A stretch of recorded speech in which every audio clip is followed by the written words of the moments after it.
Welcome to news 360. నేను మీ పవన్ కృష్ణమూర్తి. సభాష్ నిమ్మల. ఆంధ్రప్రదేశ్ రాష్ట్ర నీటిపారుదల శాఖ మంత్రి నిమ్మల రామానాయుడు గారికి రాష్ట్ర వ్యాప్త ప్రజానీకం అంతా కూడా అభినందన వెల్లువ తెలియజేస్తోంది. సాక్షాత్తు రాష్ట్ర ముఖ్యమంత్రి చంద్రబాబు నాయుడు భుజం తట్టి సభాష్ నిమ్మల చాలా చక్కటి పని చేశారు, ఈరోజు మీ వల్లే విజయవాడ నగరం సేఫ్గా ఉంది అని చెప్పి కితాబ్ ఇచ్చారంటే ఆయన ఏం పని చేస్తుంటారనే ఆలోచన అందరికీ వచ్చే ఉంటుంది. ఎస్, గత వారం రోజుల నుంచి వరదలో ఉన్నటువంటి కృష్ణా గుంటూరు జిల్లాలు, ముఖ్యంగా విజయవాడ నగరం ఊపిరి పీల్చుకుంది. ఎందుకంటే బుడమేరు గండ్లన్నీ కూడా యుద్ధ ప్రాతిపదికన పూడ్చివేయబడ్డాయి. వాటికి కారణం నీటిపారుదల శాఖ మంత్రి నిమ్మల రామానాయుడు. తన కష్టం, తన టీం అంతా కూడా అక్కడే ఉండి దాదాపు 64 గంటల పాటు నిద్ర కూడా లేకుండా ఇండియన్ ఆర్మీ వచ్చారు, ఇక్కడ అధికారులు వెళ్ళారు, శ్రామికులు వెళ్ళారు, మొత్తం అందరినీ కూడా కూడగట్టుకొని తిండి తిప్పలు ఉన్నాయో లేదో తెలియదు, ఆయన అక్కడే ఉండి క్షేత్రస్థాయిలో మొత్తం అంతా కూడా పడిన గండ్లన్నీ కూడా పూర్తి చేశారు, పూడ్పింపజేశారు.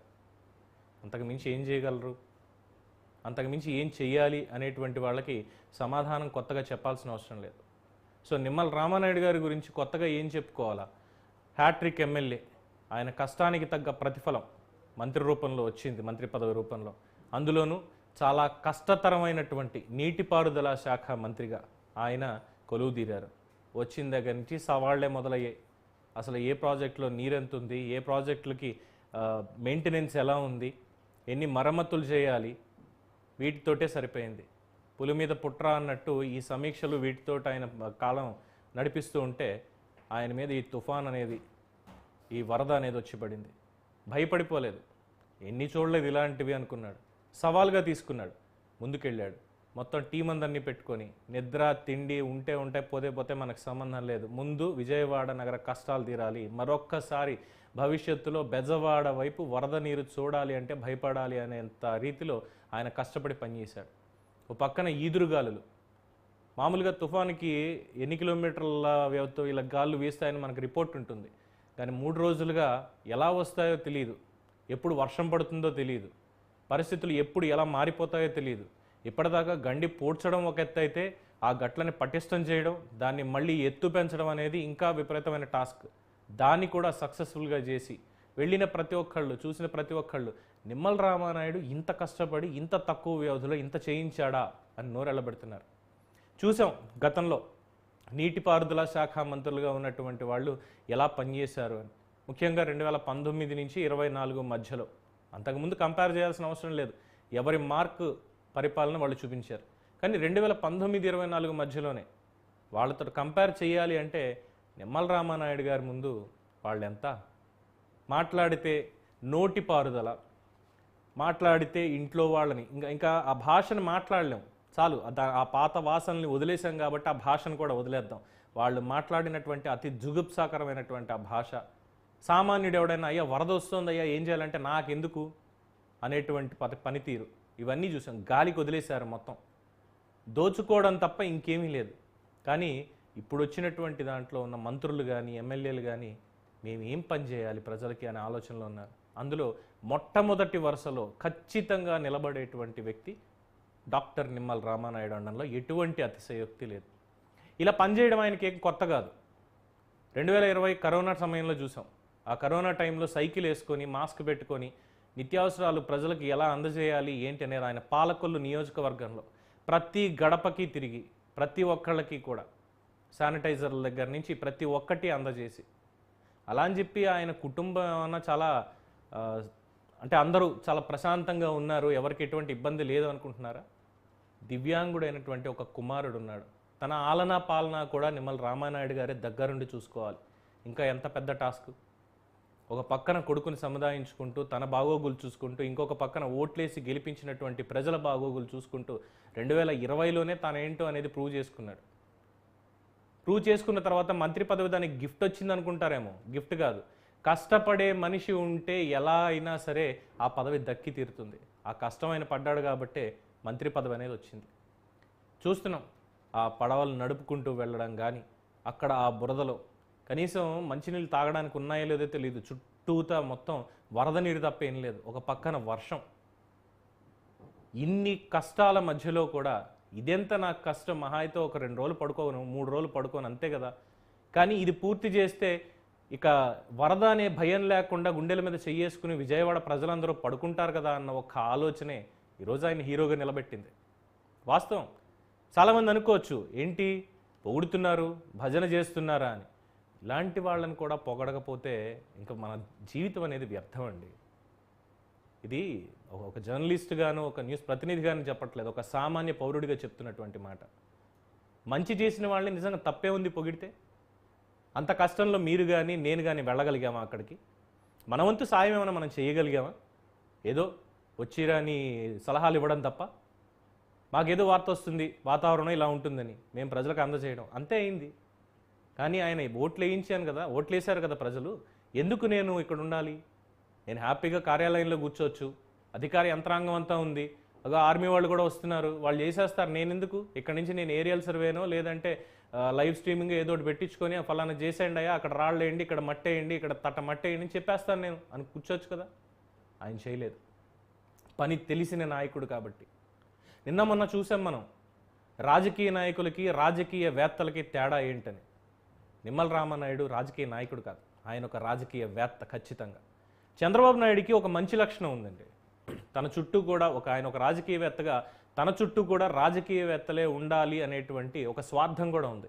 అప్పుడే మంచి జరుగుతుందని నమ్మే వ్యక్తి. 95% ఖచ్చితంగా అలాంటి వాళ్ళనే తన టీంలో పెట్టుకుంటాడు. 5% మాత్రమే చచ్చు పుచ్చు పురుగులు వస్తూ ఉంటాయి అప్పుడప్పుడు, ఏం చేయలేము వాటిని. సో ఈ 95% మంది మాత్రం చరిత్రలో మిగిలిపోతారు. 2014 నుంచి 19 వరకు దేవినేని ఉమామహేశ్వరరావు నీటిపారుదల శాఖ మంత్రిగా పట్టిసీమ ఫలాలు కృష్ణా జిల్లా వాసులకు ఎలా అందాయో కృష్ణా డెల్టాకి చూసాం. ఇప్పుడు ఈ బుడమేరు, ఇండియా మొత్తం దాని గురించే మాట్లాడుకుంటున్నారు. బుడమేరు వాగుకి సంబంధించి అసలు ఎలా పొంగింది, ఏమొచ్చింది అని. దాని మీద అబద్ధ ప్రచారాలు చేసే వాళ్ళవి కూడా చూస్తున్నారు. ఓహో వీళ్ళు ఇలా చెప్తున్నారు, అసలు యాక్చువల్గా ఇక్కడ ఇదే జరుగుతోంది అని చెప్పి. మొత్తం చూసిన తర్వాత నిమ్మల రామానాయుడు అక్కడ చేసినటువంటి పని చూసే, ఇలాంటి వ్యక్తి మాకు కూడా ఉంటే బాగుండు కదా, ఇలాంటి మనుషులు మా రాష్ట్రంలో మంత్రులుగా ఎందుకు లేరు అంటున్నారు అంటే అతిశయోక్తి లేనే లేదు. అందుకే చంద్రబాబు కూడా నిమ్మల రామానాయుడిని తనకు అత్యంత నమ్మకమైనటువంటి వ్యక్తిగా పక్కనే పెట్టుకున్నారు.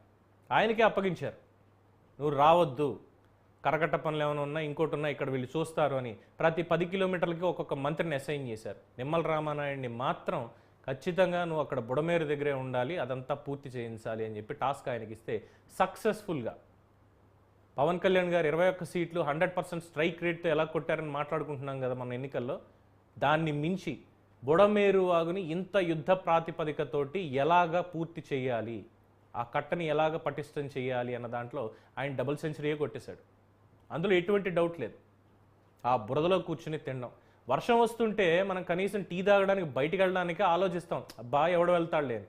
అలాంటిది ఒక రాజకీయ నాయకుడు అయ్యి ఉండి, అందులోనూ ఒక మంత్రి హోదా ఉండి ఆయనకి ఏంటి అవసరం అని ఆయన అనుకోవట్లేదు. ఇది నా బాధ్యత అనుకున్నాడు. అందుకే అక్కడుండి మొత్తం అంతా పర్యవేక్షిస్తున్నాడు. ఆ గండ్లు పడినటువంటి ప్రదేశాన్ని ఒక్కసారి మీరు చూస్తున్నారు కదా, చూడండి. గతంలో జరిగినటువంటి పనులకి సాక్ష్యంగా అక్కడ ఉన్నటువంటి కల్వర్ట్ కానీ, మధ్యలో వదిలేసిన దానికి ఉన్నటువంటి గుర్తులు కానీ ఏది మిగలడానికి వీల్లేదు. పూర్తి స్థాయిలో ఇకపై విజయవాడకి చుక్క వరద నీరు కూడా రావడానికి వీల్లేదు. అసలు బుడమేరని విజయవాడ వాళ్ళు మర్చిపోవాలి అనే రీతిలో ఆయన అక్కడ పనిచేసుకుంటూ వెళ్ళాడు. హ్యాట్రిక్ గురించి చెప్పుకున్నాం, కరోనా గురించి చెప్పుకున్నాం. 2014లో గెలిచినప్పుడు పాలకుల నియోజకవర్గంలో ఇప్పటికీ కూడా సైకిల్ మీదే తిరగడం ఆయనకు అలవాటు. నేను బండేసుకెళ్తాను, నాకు కాన్వాయ్ ఉంటేనే వెళ్తాను, లేదు నాకు సెక్యూరిటీ ఇవ్వాల్సిందే, మా పార్టీ అధికారంలో ఉన్నా లేకపోయినా కావాల్సిందని ఆయన కోర్టుకు వెళ్ళాల. నేను ప్రజల్లో ఉన్నా, ప్రజలు నాకు ఓట్లు వేశారు, నేను ప్రజలకి పనిచేయాలి, అది పగలైనా రాత్రైనా. నాకు ఇచ్చిన బాధ్యత నెరవేర్చానా లేదా, వాళ్ళకి కావలసినటువంటి న్యాయం చేకూర్చానా లేదా, ఇదే ఆలోచన తప్ప ఇంకోటి రాదేమో. ఖచ్చితంగా ప్రతిపక్షాలుగా ఉన్నటువంటి వాళ్ళు మాట్లాడతారు. అప్పట్లో అక్కడ ఉన్నటువంటి కారుమూరి నాగేశ్వరరావు అనేటువంటి వ్యక్తి ఇదే నిమ్మల రామానాయుడు గారిని పట్టుకొని ఎర్రిపప్ప అని తిట్టాడు.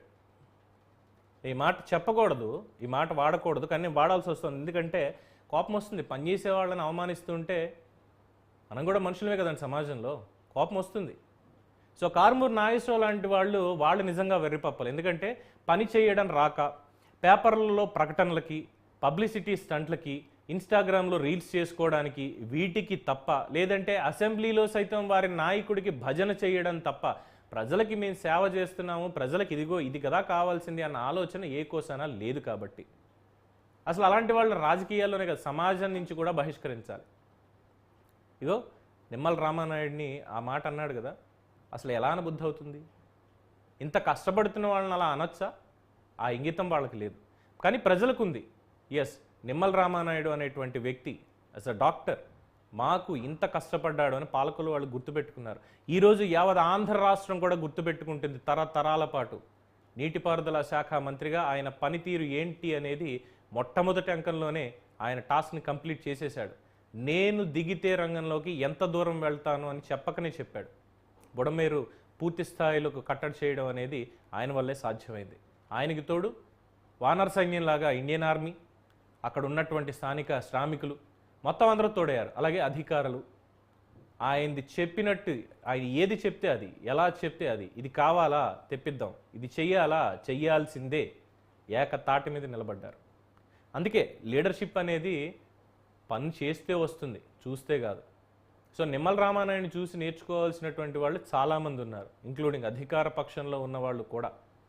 చాలామంది గతంలో తెలుగుదేశం పార్టీ ఓడిపోయి 2019-24 మధ్యలో ఉన్నప్పుడు గెలిచిన కొంతమందిలో, ఆ 23 మందిలో నిమ్మల రామానాయుడు గారు కూడా ఒకళ్ళు.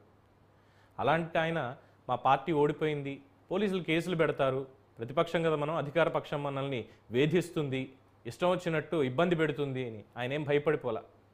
హౌస్ అరెస్ట్ అవ్వలా, ప్రజల్లోకి నిర్భయంగా వచ్చాడు. సెక్యూరిటీ నాకు అవసరం లేదు, నేను ఒక్కడనే వెళ్తా, సైకిల్ వేసుకున్నాడు, పక్కన ఆయన పిఏ తప్పితే ఎవరు లేరు, వెళ్ళిపోయాడు.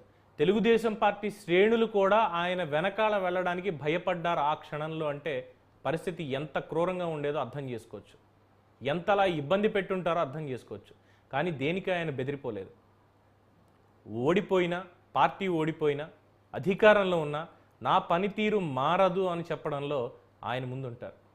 ఆయన పనితీరు చూపిస్తుంది, ఆయన మాట్లాడరు, ఆయన మాట్లాడేది చాలా తక్కువ ఉంటుంది, ఆయన పని మాత్రమే మాట్లాడుతుంది. మాట్లాడుతున్నటువంటి పని ఈరోజు కనిపిస్తోంది మనకి బుడమేరు దగ్గర. రాత్రిపూట కూడా ఈదురుగాలుల్లో, వర్షంలో ఓ పక్కన గొడుగు ఎగిరిపోతుంది. తిన్నారో లేదో తెలియదు, నిద్ర అయితే అసలు డెఫినెట్గా లేదు.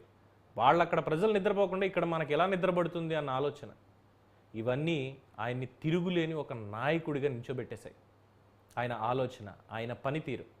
ముఖ్యమంత్రి వెళ్ళి సభాష్ అన్నారంటే అంతకు మించినటువంటి కితాబ్ ఏముంటుంది? అంటే నమ్మకం, నేను ఒక మనిషిని నమ్మి పని అప్పగించాను అంటే ఆ పని అయిపోతుంది అన్న నమ్మకం చంద్రబాబుకు ఉండాలి.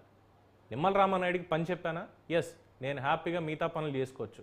అందుకే ఆయన అక్కడ దాకా వెళ్ళలేదు, బుడమేరు దాకా ఆయన ఏం వెళ్ళలేదు. ఏరియల్ సర్వే చూశారు తప్పే డైరెక్ట్గా గ్రౌండ్లోకి వెళ్ళలేదు. ఎందుకంటే ఎస్ అక్కడ రామానాయుడు ఉన్నాడు, ఖచ్చితంగా చేసేస్తాడు, ఆలోచన అవసరమే లేదు. నేను ఇక్కడ విజయవాడలో ఉంటా, ఇక్కడ వాళ్ళకి కావాల్సింది చూసుకుంటా.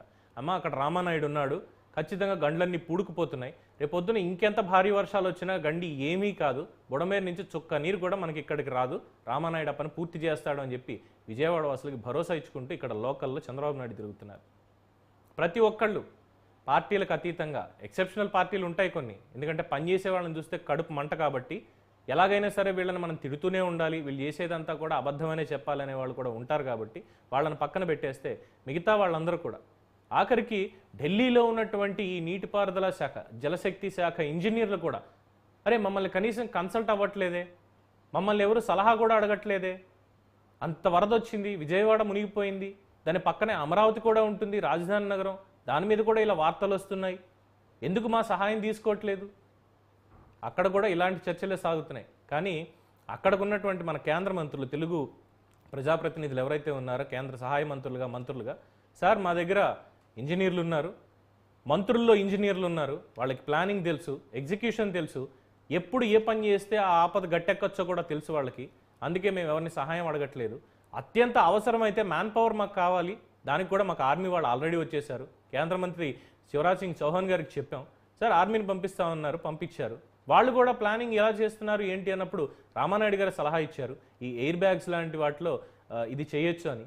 మేము షాక్ అయ్యాం, మేము బ్రిడ్జిలు కడతాం, వరదలు వచ్చినప్పుడు లేదా విపత్తులు వచ్చినప్పుడు ఇన్స్టెంట్గా కొన్ని బ్రిడ్జిలు కట్టాల్సి వస్తుంది, అక్కడ మాకు ఆలోచన ఏదైతే ఉంటుందో అదే ఆలోచన మేము ఇక్కడికి వచ్చేసరికి ఆయన ఇంప్లిమెంట్ చేస్తూ కనిపించాడు, ఇంకా మా అవసరం ఏముంది ఇక్కడ అంటే ఏదో మోరల్ సపోర్ట్ పక్క నుండి ఇవ్వాలి అని చెప్తే ఇక్కడ మేము చేసింది లేదంటూ ఆ ఆర్మీ అధికారులు చెప్పడం, ఇది కదా అసలైనటువంటి కితాబ్ అంటే. అత్యవసర సమయాల్లో పనిచేసే వాళ్ళే సార్, మీ దగ్గర ఉండేవాళ్లే అత్యవసర సమయాల్లో పనిచేయడానికి ట్రైన్ అయినటువంటి వాళ్ళు, ఇంకా మా అవసరం ఉందని వాళ్ళే అంటుంటే ఇంకేం కావాలి? తెలుగు వాళ్ళందరికీ కూడా నిమ్మల రామానాయుడు లాంటి వాళ్ళు అంటే గర్వకారణం ఖచ్చితంగా అని చెప్పుకోవచ్చు. ఇది ఒక భగీరథ ప్రయత్నం. ఆనాడు గంగని నింపడానికి భగీరథుడు ఏం చేశాడో తెలియదు, మనకు పురాణాల్లో చదువుకున్నాం. కానీ ఈరోజు ఆ గంగని కట్టడి చేయడానికి దుర్గమ్మ ఆశీస్సులతోటి, కృష్ణమ్మ సపోర్ట్ తోటి, అన్నా నువ్వు ఇక్కడ గండిపడింది కదా, నువ్వు పూర్తి చేసుకో, నేను ఎక్కువ ఇబ్బంది పెట్టను అని చెప్పి కృష్ణమ్మ కూడా అటు వెళ్ళిపోతుంది. ఆ రకమైనటువంటి పరిస్థితి ఈరోజు నిమ్మల రామానాయుడు గారి కష్టానికి దక్కినటువంటి ప్రతిఫలం అని చెప్పొచ్చు. ఏ ఒక్క మాట అతిశయోక్తి కాదు, ఏ ఒక్క మాట కావాలని పొగడడానికి అనే మాట అంతకు మించి కాదు. పొగడడం వల్ల ఇక్కడ వచ్చే లాభం ఏదీ లేదు. లాభపడిందంతా కూడా విజయవాడ ప్రజలని చెప్పడంలో నేను విశ్వసిస్తాను.